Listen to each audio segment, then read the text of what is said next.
नमस्कार, sports can में आप सभी का बहुत बहुत स्वागत है। मैं हूं आनंद श्रीवास्तव। देश और दुनिया की तमाम खेल खबरों पर चर्चा के लिए हमारे साथ स्टूडियो में मौजूद हैं वरिष्ठ खेल पत्रकार मोना पार्थ सारथी। मोना, स्पोर्ट्स कैन में आपका स्वागत है। धन्यवाद। सभी श्रोताओं को नमस्कार। आईपीएल, फुटबॉल, इसके साथ साथ और भी ढेर सारी खेल खबरें हैं, लेकिन सबसे पहले स्पोर्ट्स हेडलाइंस। आईपीएल क्रिकेट में गुजरात टाइटंस ने लखनऊ सुपर जायंट्स के साथ टॉस जीतकर पहले गेंदबाजी करने का लिया फैसला। वेस्टइंडीज ने इंग्लैंड को तीसरे क्रिकेट टेस्ट मैच में 10 विकेट से हराकर श्रृंखला जीती। कनाडा ने जमैका को हराकर 36 साल बाद फीफा विश्व कप के लिए किया क्वालिफाई। और ओलंपिक स्वर्ण पदक विजेता जैवलिन थ्रोअर नीरज चोपड़ा को मिला पद्मश्री सम्मान।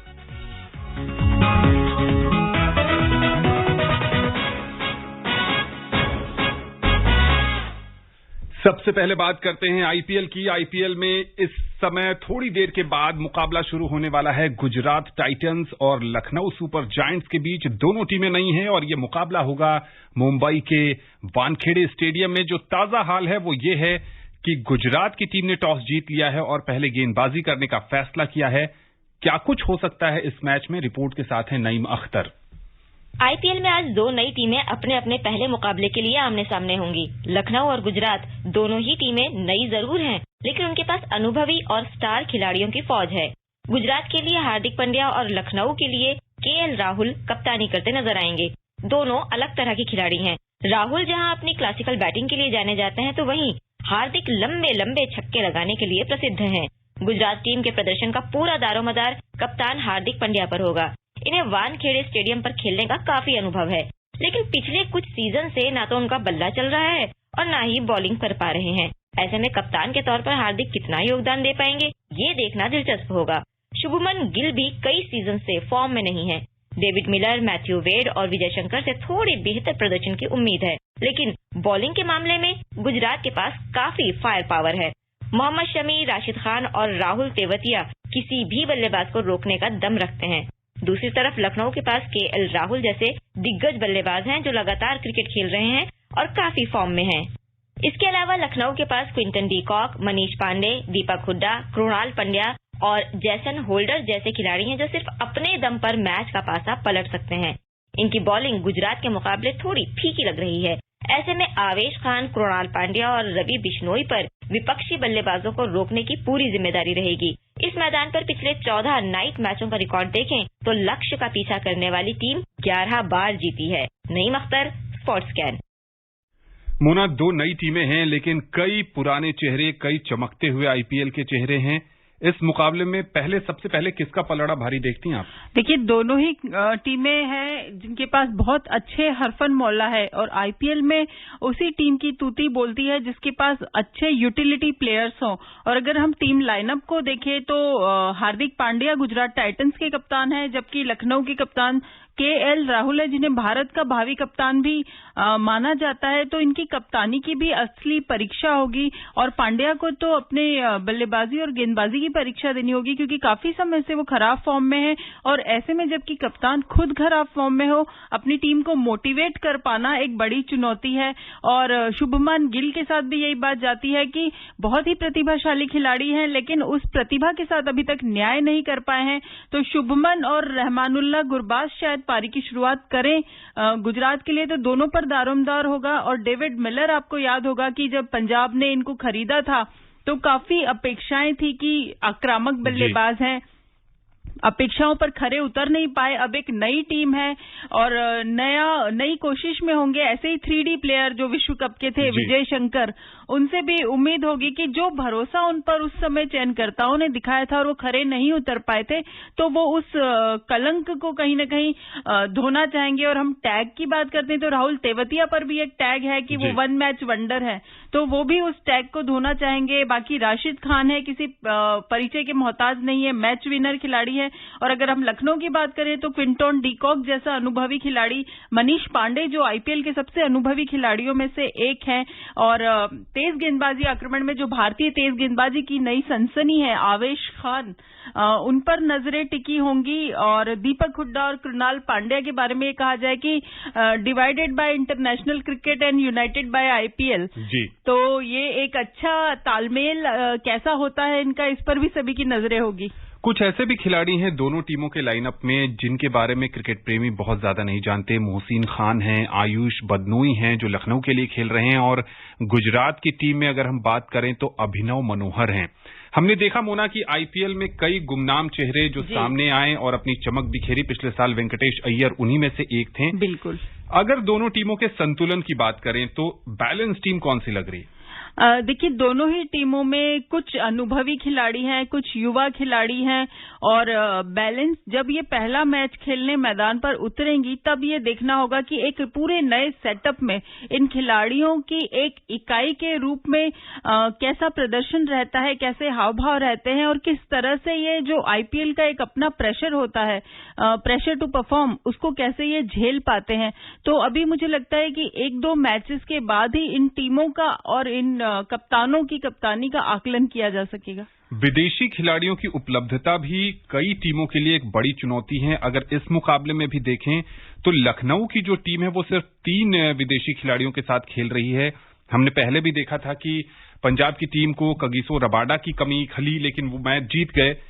इससे पार पाने के लिए टीम प्रबंधन किस रणनीति को अपना रहा होगा? देखिए, एक बैकअप प्लान हर समय टीम प्रबंधन लेकर चलता ही है। जैसे आज मार्श चोटिल हो गए, इस तरह से इन परिस्थितियों के बारे में एक बैकअप प्लान हमेशा रहता है कि अगर ये खिलाड़ी उपलब्ध नहीं होता है तो उसके बैकअप में कौन सा खिलाड़ी होगा। और आईपीएल की सबसे बड़ी खूबी यह है कि इतने सारे भारतीय प्रतिभाशाली, जैसे कि आपने बात की कि कई गुमनाम चेहरे यहाँ स्टार बनते हैं। हमने स्वप्निल अस्नोदकर को देखा, हमने पॉल वल्थाटी को देखा, हमने कामरान खान को देखा। ऐसे कई खिलाड़ी आईपीएल से निकले हैं, वेंकटेश अय्यर।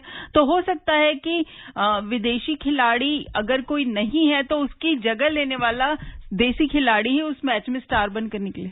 इस मुकाबले पर हमारी नजर बनी रहेगी और स्पोर्ट्स स्कैन में हम आपको इस मैच का अपडेट भी देंगे। मुंबई के डीवाई पाटिल स्टेडियम में बीती रात आईपीएल के मुकाबले में पंजाब किंग्स ने रॉयल चैलेंजर्स बैंगलोर को 5 विकेट से हरा दिया।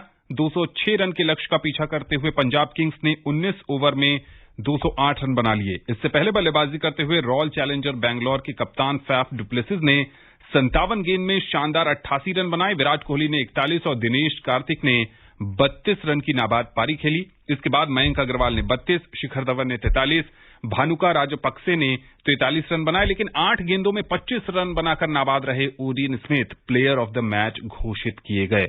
मोना, क्या कमाल का मैच था, लेकिन किस्मत एक बार फिर आरसीबी के विरुद्ध। बिल्कुल, कप्तान बदला, माहौल बदला, लेकिन किस्मत नहीं बदली आरसीबी की। और इस मैच पर सभी की नजरें थी क्योंकि बहुत साल बाद पहली बार विराट कोहली एक खिलाड़ी के रूप में आईपीएल खेल रहे थे, और जिस तरह से बल्लेबाजी की लगा कि कहीं न कहीं उन पर कोई दबाव नहीं है और वो पुराने विराट कोहली नजर आ रहे हैं। लेकिन इतना हाई स्कोरिंग मैच था और ओडिन स्मिथ जैसे खिलाड़ी, इसीलिए मैं कहती हूं कि अगर आईपीएल से वेस्ट इंडीज के खिलाड़ियों को निकाल दिया जाए तो इसकी जो रौनक है थोड़ा सा बेनूर हो जाएगा टूर्नामेंट। और हर टूर्नामेंट में, हर सत्र में देखिए कोई एक नया कैरेबियाई खिलाड़ी चमकता है। जब ओडिन स्मिथ को लिया गया तो बड़े सवाल उठे थे कि इतना इनको महंगा खरीदा गया और इनकी उपयोगिता, तो ये उपयोगिता इन्होंने पहले ही मैच में अपनी साबित करके दिखा दी है कि कितना कमाल वो आगे जाके करने वाले हैं। अनुज रावत का वो कैच छोड़ना मैच का टर्निंग पॉइंट था या आरसीबी की वीक बॉलिंग अटैक? देखिए, मुझे लगता है कि कहीं न कहीं दोनों ही इम्पोर्टेंट पहलू थे। वो कैच छोड़ना और गेंदबाजी में जो अनुभवहीनता थी आरसीबी की, वो कहीं न कहीं नजर आई कि निश्चित तौर पर उसके पास काफी अच्छे गेंदबाज हैं, लेकिन जब कोई एक बल्लेबाज फॉर्म ऑफ द लाइफ हो कि उसको सोच के आया हो कि उसको इस तरीके से बल्लेबाजी करनी है, तो दुनिया का कोई भी गेंदबाजी आक्रमण उस समय कुछ नहीं कर सकता। जी हाँ, बिल्कुल। लेकिन अगर आईपीएल के अब तक के हुए मुकाबले पर नजर डालें मोना, तो जिन खिलाड़ियों को चूका हुआ मान लिया गया था पिछले सत्र तक, चाहे कुलदीप यादव हो, चाहे उमेश यादव हो, चाहे दिनेश कार्तिक हो, उन सब ने कमाल का प्रदर्शन किया है। कुलदीप यादव को ये कहकर बाहर किया गया था कि छोटे मैदानों का जो डायनामिक होता है, वो उनकी गेंदबाजी, जो चाइना मैन गेंदबाजी वो करते हैं, वो रास नहीं आता और वो टीम का कॉम्बिनेशन है उसमें कहीं फिट नहीं होते। लेकिन आप देखिए बेबॉन स्टेडियम पर उन्होंने, जो सबसे छोटे मैदानों में से एक है, और शानदार 3 विकेट चटका है। तो ये आत्मविश्वास देने की बात होती है कि आप किसी खिलाड़ी का भरोसा, मनोबल, क्योंकि अच्छा बुरा फेस हर खिलाड़ी के करियर में आता है, लेकिन ऐसे समय में अगर आप उसको उसकी प्रतिभा पर बैक करेंगे, उस पर भरोसा करेंगे, तो जिस तरीके से कुलदीप ने कल प्रदर्शन करके दिखाया, वो बिल्कुल ये साबित करता है कि किसी भी खिलाड़ी को जिसमें प्रतिभा है, झुका हुआ मानना वाकई गलती है। उमेश यादव के प्रदर्शन ने भी बहुत नजरें खींची। उमेश यादव ने जिस ढंग से प्रदर्शन किया, मोहित शर्मा और ईशांत शर्मा इस आईपीएल में नेट बॉलर की भूमिका निभा रहे हैं। वहां उमेश यादव को बेस प्राइस पर केकेआर ने खरीदा था, उन्होंने भी शानदार प्रदर्शन किया। बिल्कुल, मोहित शर्मा एक समय में चेन्नई सुपर किंग्स के मेन बॉलर हुआ करते थे। तो ये आईपीएल एक ऐसा टूर्नामेंट है, एक ऐसा तमाशाई क्रिकेट का महाकुंभ है कि यहाँ रातों रात स्टार्स अर्श से फर्श और फर्श से अर्श पर जाने में समय नहीं लगता। और जैसे मैथ्यू हेडन ने कहा कि दूसरी टीम का ट्रैश जो है वो केकेआर ने खरीद लिया और उनको झुटलाया उमेश यादव ने। उन्होंने उमेश यादव के बारे में टिप्पणी की थी, उनको झुटलाया। तो अगर आपका दिन है, आपके पास प्रतिभा है, तो आईपीएल बहुत ही अच्छा मंच है। शुरुआत है इस टूर्नामेंट की, 10 टीमें खेल रही हैं। 2011 के बाद पहली बार 10 टीमें खेल रही हैं और देखना होगा कि जैसे जैसे ये टूर्नामेंट आगे बढ़ेगा, कौन कौन से खिलाड़ी अपनी चमक बिखेरेंगे और टीम इंडिया में अपनी दावेदारी मजबूत पेश करेंगे। वेस्टइंडीज ने दमदार प्रदर्शन करते हुए इंग्लैंड को तीसरे क्रिकेट टेस्ट मैच में 10 विकेट से हराकर 3 मैचों की श्रृंखला 1-0 से जीत ली है। सीरीज के पहले 2 मुकाबले ड्रॉ रहे थे। मैच के चौथे दिन कल इंग्लैंड ने दूसरी पारी में 8 विकेट पर 103 रन से आगे खेलना शुरू किया। पूरी टीम 120 रन पर ही आउट हो गई। ऑलराउंडर काइल मेयर्स ने शानदार गेंदबाजी की और 5 विकेट झटके। तेज गेंदबाज केमार रोच ने भी 2 विकेट लिए। इंग्लैंड ने पहली पारी में 204 जबकि वेस्टइंडीज ने पहली पारी में 297 रन बनाए थे। इस तरह विंडीज टीम को 28 रन का लक्ष्य मिला, जिसे उसने बिना विकेट के हासिल कर लिया। लगातार चौथी श्रृंखला है जो रूट की कप्तानी में इंग्लैंड की टीम ने गंवाया है। जो रूट की कप्तानी पर सवाल उठ रहे हैं, इस श्रृंखला में उन्होंने 2 शतक जरूर जड़े। बिल्कुल, जो रूट की कप्तानी पर सवाल उठने लाजमी है, क्योंकि इंग्लैंड का जो प्रदर्शन 2 साल पहले हुआ करता था और अब का प्रदर्शन देखिए, लगातार हारे हैं और 18 साल बाद जो श्रृंखला जीतने का उनका सपना था वो वेस्टइंडीज में, वो फिर से अधूरा सा रह गया है और अब उन्हें इंतजार करना पड़ेगा।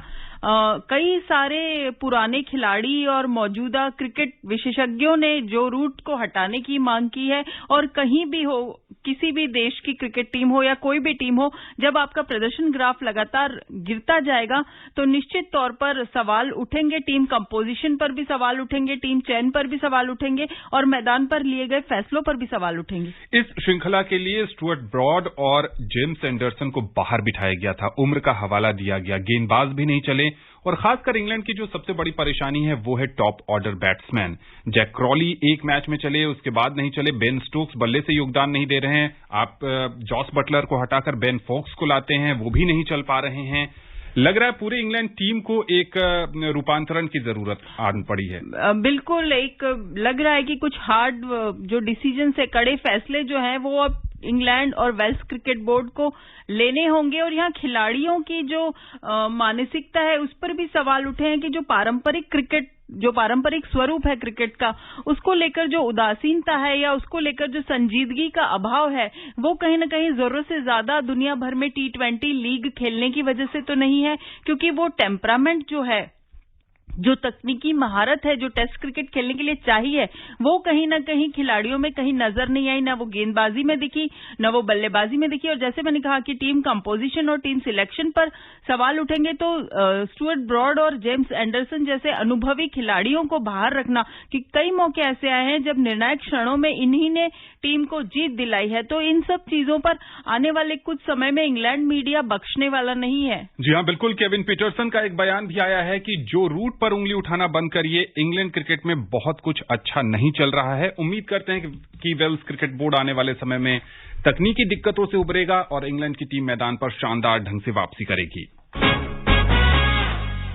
पाकिस्तान दौरे पर ऑस्ट्रेलिया को एक बड़ा झटका लगा है। टीम के ऑलराउंडर मिचेल मार्श चोट के कारण वनडे श्रृंखला से बाहर हो गए हैं। अगर मार्श की चोट गंभीर है तो उनका आईपीएल 2022 में दिल्ली कैपिटल्स की तरफ से खेलना भी मुश्किल हो सकता है।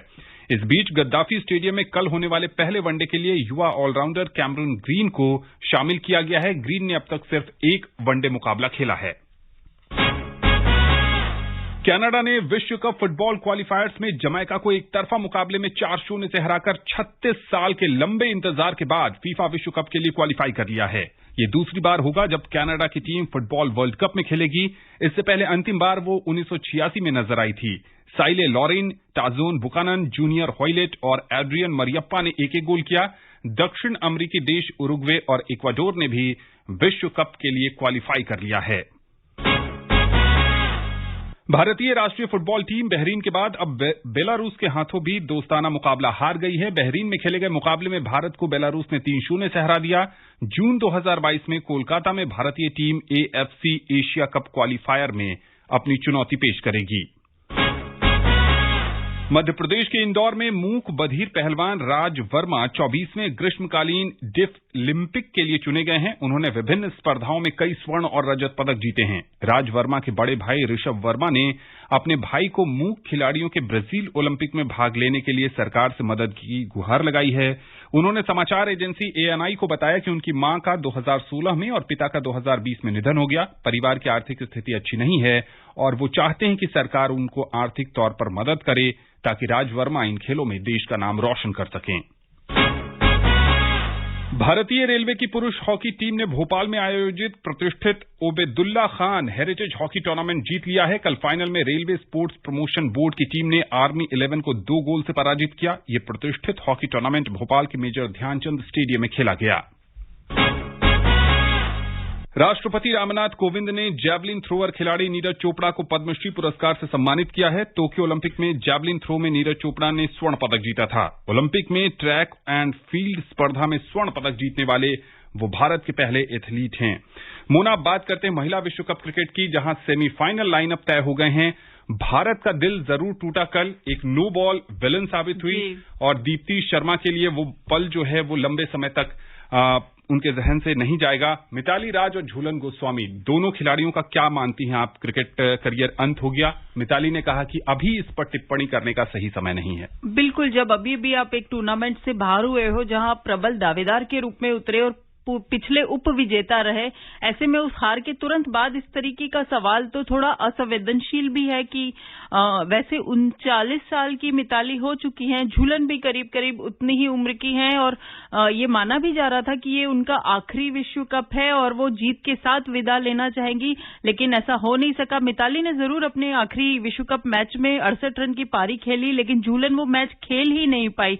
दर्शक दीर्घा में बैठकर वो एकदम पूरे जो टीवी के आगे नजरें गड़ाए बैठे लोग थे उनकी तरह हक्की बक्की रह गई थी। जब वो नो बॉल फेंकी गई उस समय 3 रन चाहिए थे एक गेंद पर और उस नो बॉल के बाद 2 गेंद पर 2 रन हो गए तो सब कुछ पूरा परिदृश्य ही बदल गया। इसीलिए भारतीय टीम को और भारतीय खेल प्रेमियों को इस हार को पचाने में थोड़ा समय लगेगा, लेकिन अच्छी बात ये रही कि इस मैच के ही जरिए सही भारतीय महिला क्रिकेट टीम को इतना फॉलो किया गया कि कल IPL से ज्यादा Indian women cricket team trend कर रही थी सोशल मीडिया पर।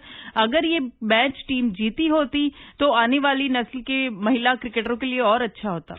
जी हाँ, बिल्कुल। जो ताजा हाल इस समय IPL का है, लखनऊ की टीम ने पहले ओवर में इनफैक्ट पहली गेंद पर ही विकेट गंवा दिया। लोकेश राहुल आउट हो चुके हैं 0 रन पर।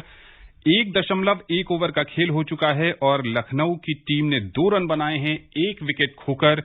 यहां से किस तरह की रणनीति देखती हैं आप? ये बहुत बड़ा झटका है। एक तो आपके कप्तान और दूसरे आपके सबसे भरोसेमंद बल्लेबाज, आपकी बल्लेबाजी की धुरी लोकेश राहुल जो लखनऊ के लिए थे, उनका विकेट गिरना पहले ही गेंद पर।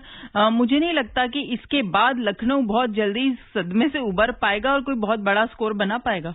जी हाँ, इस समय मोहम्मद शमी ने लोकेश राहुल को पेविलियन भेजा है और एक बड़ी सफलता हासिल की है। क्विंटन डिकॉक का साथ देने एवन लुइस आए हैं। देखना होगा किस तरह की रणनीति होती है और कितने का टारगेट लखनऊ की टीम नई नवेली गुजरात टाइटंस को देती है।